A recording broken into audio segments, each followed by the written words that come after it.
Hay algo que me ha quitado el sueño durante toda mi vida. No es una ecuación, no es un experimento fallido, no es ni siquiera la pregunta de si existe vida en otros planetas. Lo que me ha quitado el sueño es algo mucho más extraño, mucho más cercano, mucho más perturbador que todo eso. Y es esto: ¿qué pasaría si el universo no fuera simplemente el escenario donde ocurren las cosas, sino que fuera el propio proceso de pensarse a sí mismo? ¿Qué pasaría si tú, justo ahora, leyendo esto, mirando hacia esta pantalla, sintiendo ese cosquilleo raro en la nuca que aparece cuando algo te inquieta profundamente? ¿Qué pasaría si tú fueras el mecanismo que el universo usa para conocerse a sí mismo?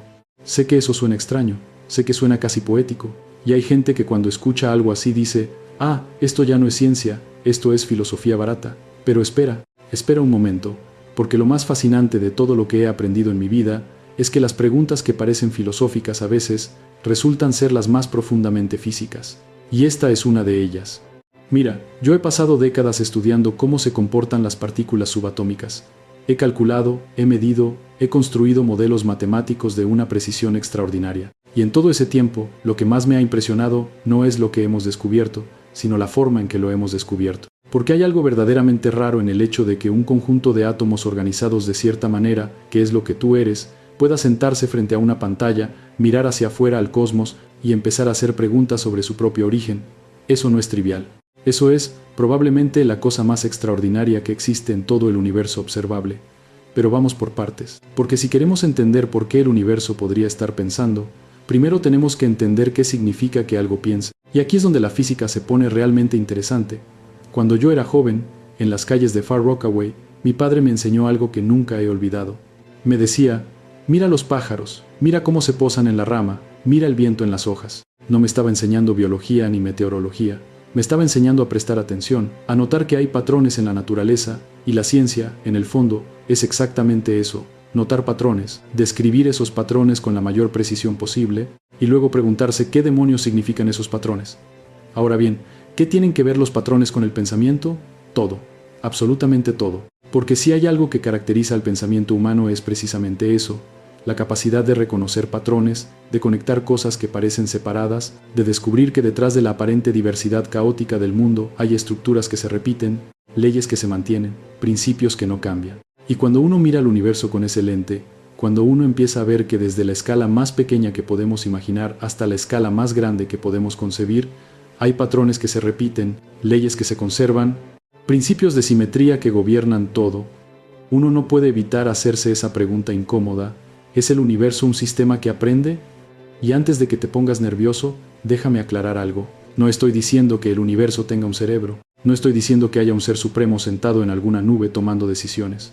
Lo que estoy diciendo es algo mucho más sutil y, en mi opinión, mucho más interesante.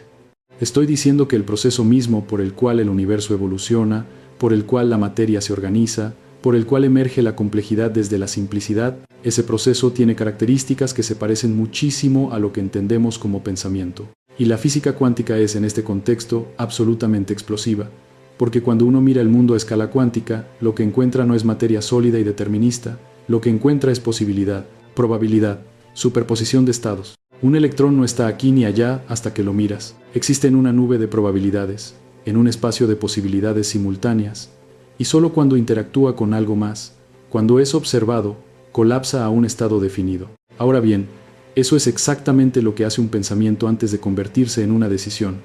Existe en un espacio de posibilidades, y algo lo hace colapsar a una realidad concreta. Sé que eso parece una analogía arriesgada, y tienes razón en ser cauteloso, pero quédate conmigo, porque lo que vamos a explorar hoy no es metáfora barata, es física profunda con implicaciones filosóficas que aún no hemos terminado de digerir.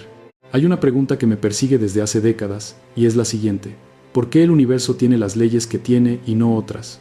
No estoy preguntando cómo funcionan esas leyes, eso lo sabemos bastante bien. Estoy preguntando por qué son así. ¿Por qué la velocidad de la luz es exactamente la que es? ¿Por qué la constante de Planck tiene el valor que tiene? ¿Por qué la gravedad es exactamente tan fuerte como es, y no un poco más fuerte o un poco más débil? Porque si cualquiera de esas constantes fuera ligeramente distinta, no habría estrellas, no habría carbono, no habría agua, no habría vida, no habría nadie haciéndose estas preguntas. Eso se llama el ajuste fino del universo, y es uno de los misterios más perturbadores de la física moderna, porque las probabilidades de que todas esas constantes tuvieran exactamente los valores necesarios para que existiera la complejidad, para que surgiera la vida, son ridículamente pequeñas si uno las calcula al azar, tan pequeñas que mucha gente, incluyendo a varios físicos muy serios, se ha preguntado si quizás el universo está configurado de alguna manera para producir exactamente esto: observadores, mentes, pensamiento. Y aquí viene lo que yo llamo el momento del escalofrío intelectual. Porque si el universo está configurado para producir observadores, y los observadores son los únicos que pueden conocer el universo, entonces hay una especie de circuito cerrado, una retroalimentación profunda entre el universo y la mente que lo contempla. El universo produce mentes, las mentes conocen el universo, y al conocerlo, lo completan de alguna manera que todavía no entendemos del todo. Ahora piensa en esto: antes de que existieran ojos, ¿existía la luz? Físicamente sí. Los fotones viajaban por el espacio, las ondas electromagnéticas se propagaban. Pero la experiencia de la luz, el hecho de que haya algo que sea ver, eso requiere un sistema que interprete esas ondas. Y lo mismo podría decirse del universo entero. Las leyes existen, los patrones existen, pero el hecho de que haya algo que sea comprender esas leyes, eso requiere exactamente lo que tú eres: un sistema físico lo suficientemente complejo como para modelar el mundo que lo rodea. Me pregunto a veces si la complejidad tiene una especie de atractora, una dirección inevitable hacia la cual tiende la materia cuando se organiza bajo ciertas condiciones.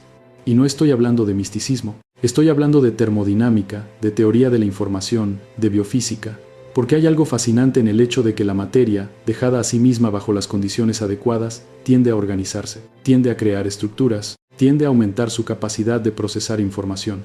Y eso, mi querido amigo, es una forma bastante buena de describir lo que hace el pensamiento. Imagínate el siguiente experimento mental. Imagínate que tienes un charco de agua primordial hace 4.000 millones de años en algún lugar de la Tierra joven. Hay moléculas de carbono, hay agua, hay energía solar, hay relámpagos, no hay nada parecido a la vida. Y sin embargo, con el tiempo, sin ninguna instrucción, sin ningún plan externo, esas moléculas empiezan a encontrar configuraciones que se reproducen a sí mismas, que copian su propia estructura, y entonces empiezan a competir, a variar, a adaptarse. Y después de 4.000 millones de años, de ese charco de agua y moléculas simples, surge un sistema nervioso capaz de leer libros de física cuántica y de hacer preguntas sobre el origen del cosmos. ¿No te parece eso absolutamente extraordinario? Porque a mí me parece lo más extraordinario que existe. No el Big Bang, no los agujeros negros, no los pulsar ni los cuásares. Lo más extraordinario del universo es que produjo algo capaz de preguntarse por qué existe. Eso no tiene precedente en ningún otro sistema físico que conozcamos. Ahora bien, detente un momento. Quiero que te hagas esta pregunta y que la sientas de verdad. ¿Tú eres parte del universo o eres algo separado de él? La mayoría de la gente, si le pregunto esto en la calle, me va a decir: soy parte del universo. Pero cuando les pregunto cómo viven su día a día, resulta que se sienten completamente separados del cosmos. Se sienten como seres individuales, encerrados en su cuerpo, mirando al mundo desde afuera. Y esa sensación de separación, esa intuición de que el yo y el universo son cosas distintas, es una de las ilusiones más poderosas y más costosas que jamás ha producido la evolución. Porque la física es bastante clara al respecto. Cada átomo de tu cuerpo fue forjado en el interior de una estrella. El hierro que corre por tu sangre fue creado en una supernova, una explosión estelar de una violencia inimaginable, hace miles de millones de años. El oxígeno que respiras ahora mismo fue fabricado en el corazón de estrellas que murieron antes de que naciera nuestro Sol. Eres, literalmente, polvo de estrellas, reconfigurado de tal manera que puede contemplar las estrellas. Y si eso no te quita el aliento, entonces probablemente no lo estás pensando bien. Pero quiero ir más lejos, porque decir que estamos hechos de átomos estelares es bonito, es poético, pero todavía no responde la pregunta más profunda. La pregunta es: ¿qué hace que esa reconfiguración de materia estelar produzca algo tan radicalmente nuevo como la experiencia subjetiva, como la conciencia, como el pensamiento? ¿Qué hace que un conjunto de partículas pueda de repente sentir que existe? Eso es lo que los filósofos llaman el problema difícil de la conciencia, y les prometo que es realmente difícil. No porque los filósofos sean especialmente malos explicando las cosas, sino porque es genuinamente uno de los problemas más complicados que enfrenta la ciencia. Porque todos los demás fenómenos que estudiamos, la gravedad, el electromagnetismo, las fuerzas nucleares, podemos describirlos desde afuera, podemos medir sus efectos sin necesidad de experimentarlos subjetivamente. Pero la conciencia es, por definición, algo que solo existe desde adentro. Solo puedo saber que tengo conciencia porque la tengo, y no puedo saber con certeza si tú la tienes, aunque me lo jures, aunque me lo demuestres con todos los argumentos del mundo. Y aquí es donde la mecánica cuántica vuelve a entrar en escena de la manera más desconcertante. Porque uno de los problemas fundamentales de la interpretación cuántica es precisamente el papel del observador. En la formulación estándar de la mecánica cuántica, un sistema cuántico existe en una superposición de estados hasta que es observado. ¿Pero qué es un observador? ¿Es cualquier interacción física? ¿O requiere conciencia? ¿Requiere un sistema que procese información de cierta manera? Este debate lleva décadas sin resolverse. Y hay físicos muy serios que han propuesto interpretaciones del universo cuántico donde la conciencia no es un epifenómeno, no es un simple subproducto de la materia, sino que está integrada de manera fundamental en la estructura de la realidad. No digo que tengan razón. Digo que es una posibilidad que la física no ha podido descartar. Y eso, para mí, es suficientemente fascinante como para seguir pensando en ello. Mira, hay algo que aprendí hace mucho tiempo y que creo que es la lección más importante de la física. La naturaleza no le debe nada a nuestras intuiciones. El universo no está obligado a comportarse de la manera que a nosotros nos parece lógica o cómoda. Y la historia de la ciencia está llena de momentos en los que la naturaleza nos sorprendió de maneras que nadie esperaba y que muchos al principio se negaban a aceptar. Cuando Einstein propuso que el espacio y el tiempo no son absolutos, que se deforman en presencia de masa, que un reloj corre más lento cuanto más cerca está de un objeto masivo, la gente pensó que se había vuelto loco. Cuando los experimentos confirmaron que un reloj en un satélite corre ligeramente más rápido que un reloj en la superficie terrestre, y que de hecho los sistemas de navegación satelital necesitan corregir ese efecto para funcionar correctamente, de repente la relatividad dejó de ser filosofía y se convirtió en ingeniería cotidiana. Y cuando Heisenberg propuso que hay un límite fundamental al conocimiento, que no puede saber simultáneamente la posición exacta y el momento exacto de una partícula, no porque tu instrumento de medición sea imperfecto, sino porque esa incertidumbre es intrínseca a la naturaleza. La realidad misma es fundamentalmente borrosa a esa escala. La gente se volvió a escandalizar. Einstein mismo se negó a aceptarlo.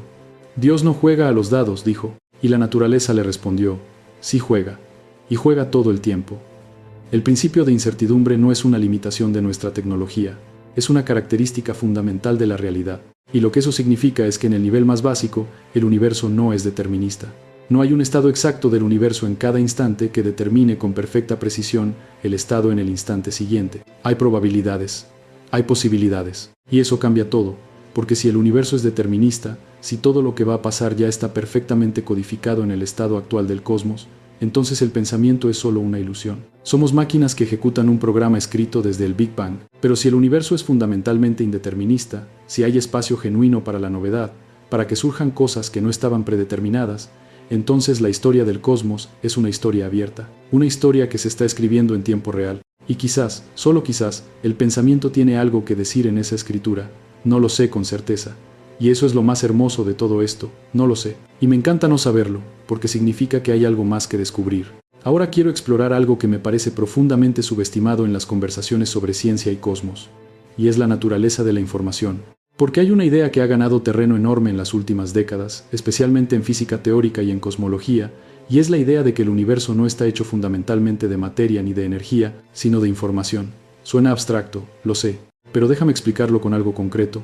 Cuando tenemos un agujero negro, uno de los objetos más extremos que existen en el universo, hay una paradoja que lleva décadas atormentando a los físicos. Se llama la paradoja de la información de los agujeros negros. Y va así: cuando un objeto cae en un agujero negro, toda la información sobre ese objeto, su masa, su carga, su historia, parece desaparecer para siempre cuando el agujero negro eventualmente se evapora, como propuso Hawking.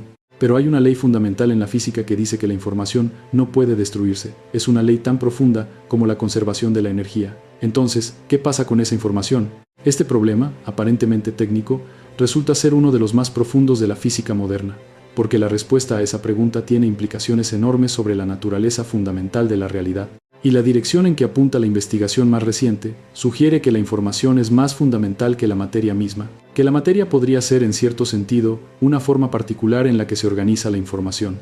Y si eso es así, si el universo es en su esencia un sistema de procesamiento de información, entonces la pregunta de si el universo piensa adquiere un significado completamente diferente, porque el pensamiento, en términos computacionales, es exactamente eso: procesamiento de información, reconocimiento de patrones, actualización de modelos, generación de predicciones. Y si el universo es un sistema de procesamiento de información de una complejidad inconmensurable, que además produce en su interior subsistemas que procesan información de maneras cada vez más sofisticadas, desde las reacciones químicas simples hasta el cerebro humano, bueno, ¿en qué punto terminamos llamando a eso pensamiento? No tengo una respuesta definitiva. pero tengo la sensación. Y en ciencia, las sensaciones también cuentan cuando uno las persigue con disciplina. La sensación de que estamos al borde de algo muy importante. Que las próximas décadas de física, de neurociencia, de teoría de la información, nos van a cambiar la manera de entender qué somos y qué es este universo del que formamos parte. Ahora bien, quiero hacer una pausa y preguntarte algo directamente. ¿Cuándo fue la última vez que te detuviste de verdad, sin tu teléfono, sin ruido de fondo, y pensaste, qué extraño es que yo exista? No en un sentido angustiante, no en el sentido existencial que lleva a la depresión, sino en el sentido del asombro puro. Qué extraño es que haya algo en vez de nada. Qué extraño es que ese algo se organice de maneras tan precisas, tan elegantes, tan bellas que producen galaxias y árboles y mariposas y el pensamiento matemático. Qué extraño es todo esto. Yo creo que esa capacidad de asombro es la cosa más valiosa que tenemos como especie. Más valiosa que nuestra tecnología, que nuestra capacidad de construir edificios o cohetes. Porque el asombro es el origen de la ciencia. Es lo que nos hizo mirar al cielo y preguntarnos qué son esas luces. Es lo que nos hizo mirar al suelo y preguntarnos de qué están hechas las rocas. Es lo que nos hizo mirarnos a nosotros mismos y preguntarnos por qué somos capaces de preguntarnos estas cosas. Y hay algo en esa capacidad de asombro que me parece cósmicamente significativa. Porque si el universo produjo, después de 13.800 millones de años de evolución, una cosa capaz de asombrarse ante la belleza del universo, eso no puede ser trivial. Eso tiene que decir algo sobre la naturaleza profunda de lo que está pasando aquí. Voy a contarte algo sobre la luz que creo que ilustra perfectamente por qué la realidad es mucho más rara de lo que parece. Cuando un fotón, una partícula de luz, viaja desde el sol hasta llegar a tu ojo, algo extraordinario ocurre. Desde el punto de vista del fotón, si pudiéramos hablar de tal cosa, el viaje toma 0 tiempo. Porque a la velocidad de la luz, el tiempo se detiene. Para el fotón, desde su emisión en la superficie del sol hasta su absorción en tu retina, no transcurre absolutamente nada. El principio y el final de su viaje son el mismo instante. Ahora bien, para ti, para el sistema de referencia donde estás parado mirando al sol, ese fotón tardó 8 minutos en llegar. Pero para el fotón, esos 8 minutos no existieron. Viajó desde el sol hasta tu ojo en un instante eterno. ¿No te parece eso completamente extraño? Que la experiencia del tiempo dependa de la velocidad a la que te mueves, que no haya un tiempo universal que todos compartamos, que el tiempo sea relativo. Y si el tiempo es relativo, y si la materia es en realidad energía condensada, y si la energía es en realidad información organizada de cierta manera, entonces ¿qué queda de nuestra intuición de que el mundo es sólido, permanente, externo a nosotros? Yo diría que queda muy poco. Y eso no es un motivo de angustia, es un motivo de fascinación sin límites. Hay una idea en física cuántica que a mí me parece una de las más radicales que jamás se han propuesto, y se llama el entrelazamiento cuántico. Y voy a explicártela porque creo que tiene implicaciones profundas para la pregunta que estamos explorando hoy. Cuando dos partículas interactúan de cierta manera, pueden quedar entrelazadas, lo que significa que, independientemente de la distancia que las separe, si mides el estado de una, al instante conoces el estado de la otra. No hay señal que viaje entre ellas, no hay mecanismo de comunicación. Simplemente, el estado de ambas partículas está correlacionado de una manera que desafía cualquier descripción clásica de la realidad. Einstein odiaba esto. Lo llamó acción fantasmal a distancia y argumentó que debía haber alguna variable oculta, alguna información que las partículas compartían desde el principio y que determinaba el resultado de las mediciones. Pero los experimentos de Bell, realizados en los años 70 y confirmados innumerables veces desde entonces, demostraron que Einstein estaba equivocado. No hay variables ocultas. El entrelazamiento es real. Las correlaciones existen sin ningún mecanismo local que las explique, y lo que eso sugiere es algo perturbador. El universo no es local. No es un conjunto de cosas separadas que interactúan a través del espacio. En algún nivel profundo, es un sistema no separable. Las partes están conectadas de maneras que van más allá de nuestra intuición espacial. Y quizás, solo quizás, esa no separabilidad del universo sea la forma más fundamental en que el cosmos es uno. En que el universo es, en algún sentido, una sola entidad que se procesa a sí misma desde múltiples perspectivas simultáneas. ¿Podría eso ser lo que estamos llamando pensamiento del universo? No un pensamiento centralizado en un lugar, sino un procesamiento distribuido, no local, de información sobre sí mismo, que en ciertos nodos de complejidad suficiente produce lo que llamamos conciencia, y en otros produce lo que llamamos leyes físicas, y en otros produce lo que llamamos vida. No lo sé. Pero me encanta la pregunta, y creo que hacerse buenas preguntas es, al final, más importante que tener respuestas fáciles. Ahora quiero hablar de algo que me fascina y que tiene que ver con por qué la matemática funciona para describir la naturaleza.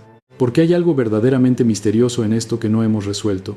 El físico Eugene Wigner lo llamó la irrazonable efectividad de las matemáticas en las ciencias naturales. Y es exactamente eso, irrazonable, desconcertante, perturbadora. La matemática es, en principio, una actividad puramente mental. Los matemáticos inventan o descubren estructuras abstractas, números, geometrías, álgebras, topologías, lo hacen sin ninguna referencia a la realidad física, puramente por la belleza y la lógica interna de las estructuras. Y sin embargo, una y otra vez, resulta que esas estructuras matemáticas abstractas, inventadas sin ninguna aplicación en mente, terminan describiendo perfectamente fenómenos físicos que nadie había observado aún. El caso más impresionante que conozco es el de las ecuaciones de Maxwell para el electromagnetismo, escritas a mediados del siglo XIX. Maxwell encontró una inconsistencia matemática en sus ecuaciones y la corrigió añadiendo un término que no tenía ninguna justificación experimental directa. Simplemente la matemática lo pedía, y de ese término surgió la predicción de las ondas electromagnéticas. Y esas ondas, que nadie había visto, que nadie sabía que existían, son la radio, la televisión, el Wi-Fi, el microondas. Todo eso estaba escondido en la elegancia matemática de las ecuaciones de Maxwell antes de que nadie lo hubiera visto en un laboratorio. ¿Cómo es posible eso? ¿Cómo puede ser que la mente humana, manipulando símbolos abstractos sin mirar directamente a la naturaleza, descubra cosas que están en la naturaleza? ¿Eso no sugiere que hay alguna correspondencia profunda entre la estructura del pensamiento matemático y la estructura de la realidad física? Hay dos posibles respuestas a esto. Una es platónica. Las estructuras matemáticas no son inventadas por la mente humana, son descubiertas. Existen independientemente de nosotros, en algún reino abstracto de verdades eternas, y la naturaleza física simplemente instancia esas estructuras. La otra respuesta es más radical. Quizás el universo es matemático en su esencia, no que sea descrito por matemáticas, sino que es matemáticas, que la realidad física y la realidad matemática son la misma cosa vista desde perspectivas diferentes. Si eso fuera cierto, y hay físicos serios como Max Tegmark que lo defienden, entonces el universo no solo piensa en el sentido metafórico que estoy explorando hoy. El universo es pensamiento en su estructura más fundamental. Es información autoorganizada. Es un sistema matemático que se procesa a sí mismo. Y nosotros somos la parte de ese sistema que puede preguntarse qué sistema es. Eso me da escalofríos. El buen tipo de escalofrío. Quiero compartir contigo un pensamiento que me acompaña desde hace años. Cuando uno estudia cómo surgió la vida en la Tierra, se encuentra con algo que tiene una elegancia perturbadora. La vida, en su nivel más básico, es información que se copia a sí misma. El ADN es una molécula que codifica instrucciones. Esas instrucciones se copian, se transmiten, se modifican ligeramente en cada copia, y la selección natural selecciona las variantes que mejor funcionan en un entorno dado. Pero lo que me parece más fascinante no es el mecanismo de la evolución, sino su dirección, porque si miras el registro fósil, si miras la historia de la vida en la Tierra, lo que ves no es simplemente un proceso aleatorio de variación y selección. Lo que ves es una tendencia persistente hacia mayor complejidad, hacia mayor capacidad de procesar información, hacia mayor capacidad de modelar el entorno. No en cada especie individual, no en cada linaje, pero sí en el conjunto del árbol de la vida. Y el punto más alto de esa tendencia, hasta donde sabemos, es el sistema nervioso humano. El cerebro humano tiene aproximadamente 86.000 millones de neuronas. Cada neurona conectada a miles de otras. El número de conexiones posibles en un cerebro humano supera el número de átomos en el universo observable. No el número de neuronas, el número de conexiones posibles entre ellas. Es una red de una complejidad que supera cualquier objeto físico que conozcamos. Y esa red produce lo que llamamos mente. Produce pensamientos, recuerdos, emociones, creatividad, ciencia, arte, amor, preguntas sobre el origen del universo. Produce, en suma, lo único que tenemos para interactuar con la realidad, la experiencia subjetiva. El hecho de que haya algo que es ser tú. Ahora bien, si esa complejidad surgió a partir de procesos físicos ordinarios, si no hay nada sobrenatural en la evolución del cerebro, si simplemente la materia organizada de cierta manera produce mente, entonces la pregunta es inevitable. ¿Podría haber niveles de complejidad superiores al cerebro humano, ya sea en otros planetas, ya sea en el futuro evolutivo, ya sea en algún nivel de organización que todavía no entendemos, que produjeran niveles de mente o de pensamiento que estén tan por encima del pensamiento humano como el pensamiento humano está por encima de la reacción química de una bacteria?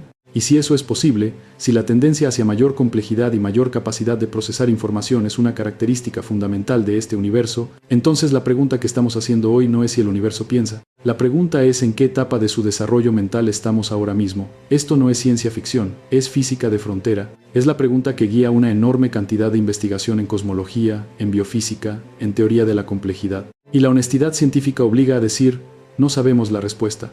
pero la pregunta es completamente legítima. Déjame contarte algo sobre cómo yo entiendo la relación entre el observador y lo observado en la mecánica cuántica, porque creo que hay una confusión muy frecuente que lleva a malas interpretaciones, y quiero ser preciso aquí, aunque la precisión no quite la maravilla, sino que la intensifique. En la mecánica cuántica, cuando decimos que un sistema cuántico está en superposición de estados hasta que es observado, no estamos diciendo que requiere un ojo humano o una mente consciente para que la realidad colapse. Lo que estamos diciendo es que requiere una interacción física. Cuando un electrón interactúa con otro sistema, cuando deja una marca en un detector, cuando transfiere energía a un átomo, ese proceso de interacción es lo que provoca la decoherencia, el proceso por el cual las superposiciones cuánticas se convierten en estados clásicos definidos. Y eso es importante, porque significa que la realidad no depende de que nosotros la miremos para existir de forma definida. Los electrones interactuaban y colapsaban estados mucho antes de que existiera ningún ser consciente. El universo funcionó durante miles de millones de años sin observadores humanos. Pero es crucial, hay algo especial en ciertos tipos de observadores. Hay algo especial en un sistema que no solo registra una interacción, sino que la interpreta, que la incorpora a un modelo del mundo, que genera predicciones y las contrasta con nuevas observaciones. Eso es lo que hace la ciencia.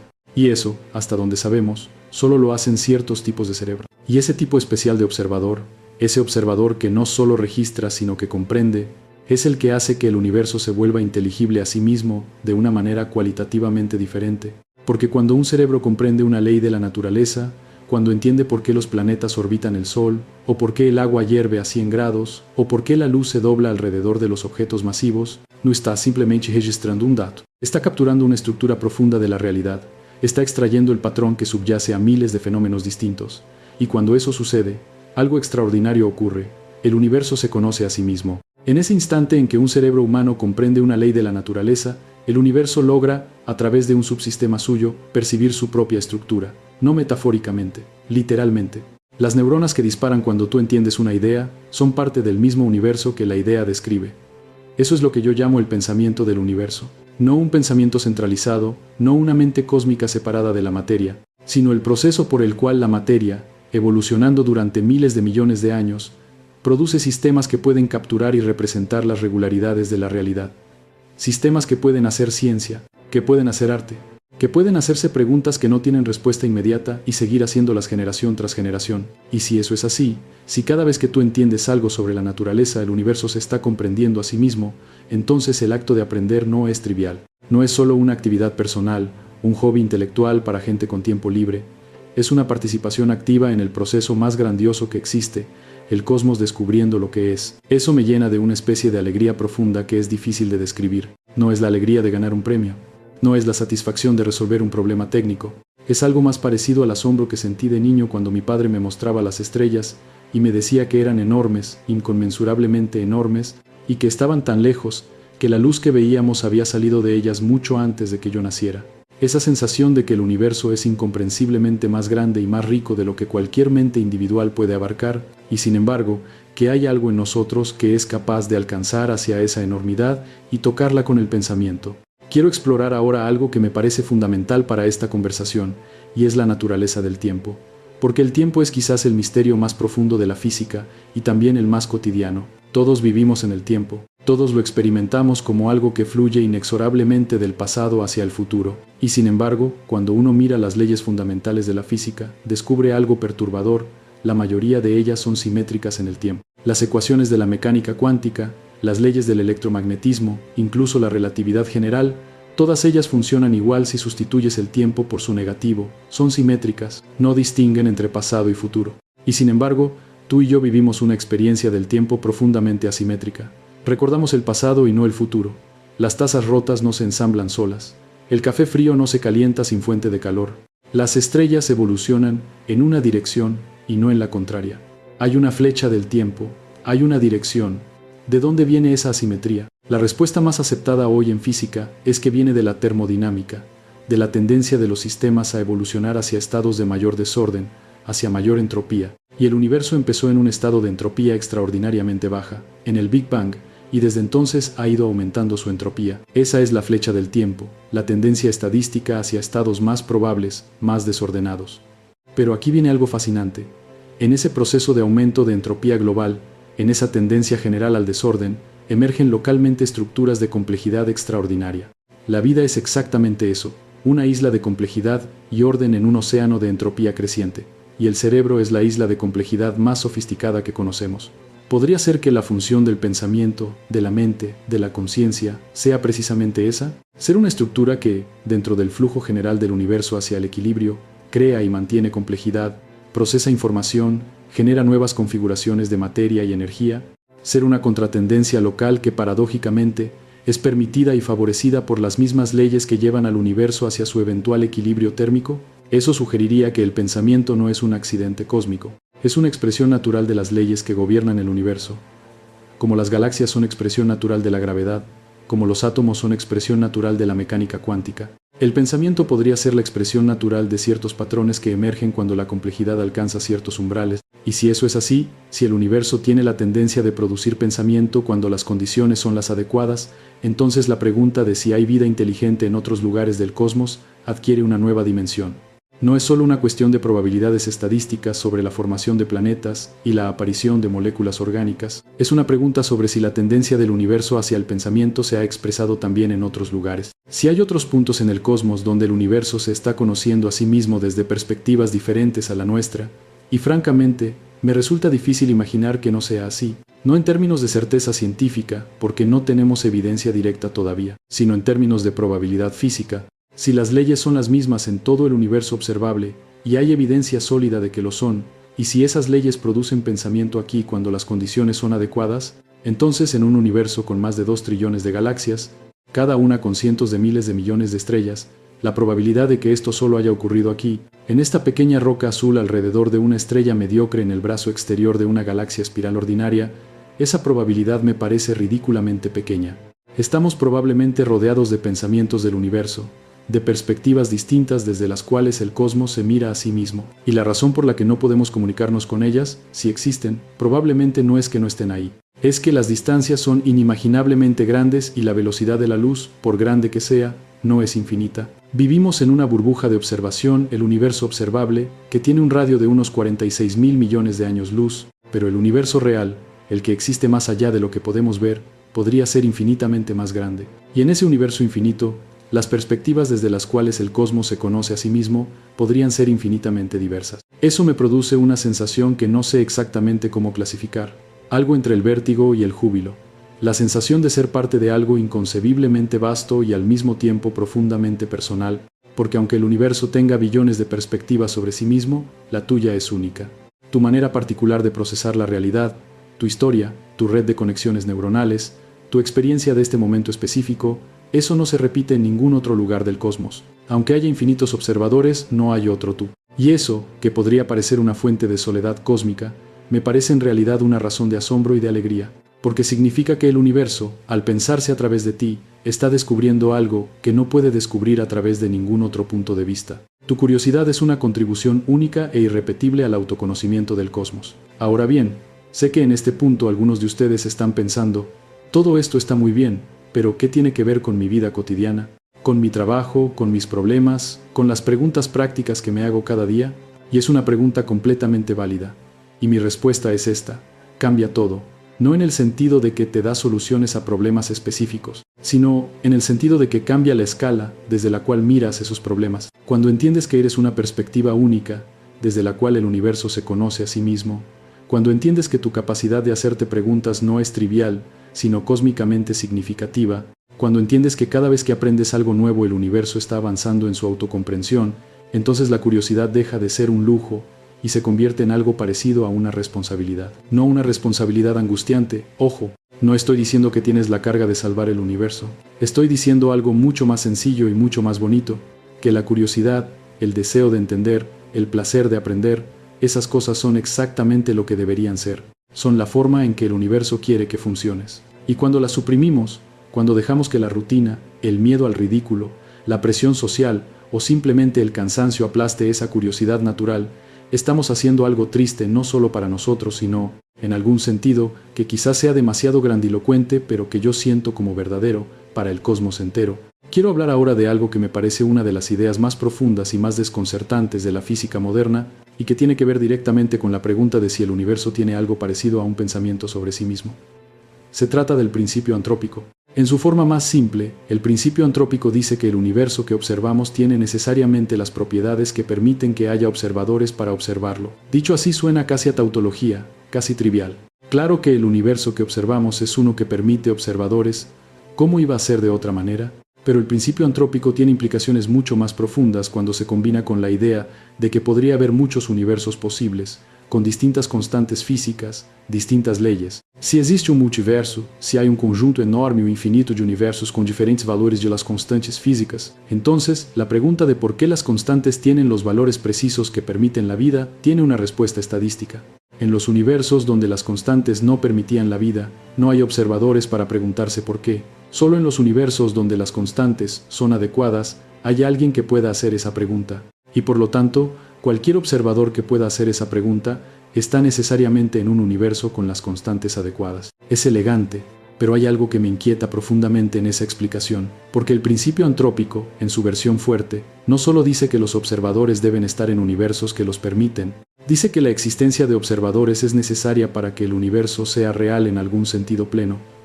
Y eso es lo que la mecánica cuántica, en algunas de sus interpretaciones, parece sugerir. La interpretación de Copenhagen, la interpretación estándar que todos aprendemos primero, sugiere que el universo cuántico solo adquiere valores definidos cuando es observado. No necesariamente por una conciencia, como ya aclaré antes, pero sí por algún tipo de interacción que produce un registro clásico del estado cuántico. Y en un universo, sin ningún tipo de interacción, sin ninguna estructura que registre información, ¿habría estados definidos? ¿Habría algo que llamar realidad?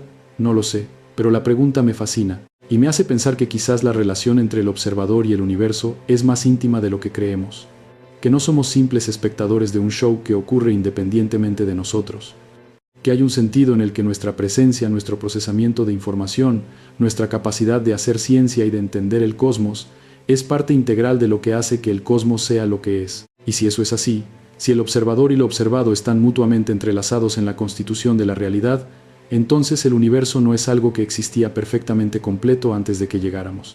Es algo que, en algún sentido fundamental que todavía estamos tratando de entender, se va completando en el proceso de ser conocido. Eso es lo que yo llamo el pensamiento del universo, no un pensamiento previo a la realidad física, no un plan o un propósito externo, sino el proceso mismo de la realidad física, alcanzando niveles de complejidad desde los cuales puede reflejarse a sí misma, desde los cuales puede hacerse preguntas sobre su propio origen, su propia naturaleza, su propio destino. Y el hecho de que tú estés aquí, escuchando esto, haciéndote estas preguntas, sintiendo ese cosquilleo de la mente que se estira para abarcar ideas que no caben cómodamente en el sentido común, eso no es accidental. Eres la manifestación más reciente de un proceso que comenzó en el Big Bang y que, 13.800 millones de años después, ha producido algo capaz de preguntarse por qué comenzó. Hay una imagen que me persigue y que quiero compartir contigo. Imagínate al universo como un inmenso océano. En ese océano hay corrientes, hay olas, hay torbellinos, hay profundidades insondables y superficies brillantes. Y en ese océano, en algún rincón, surge una pequeña burbuja que tiene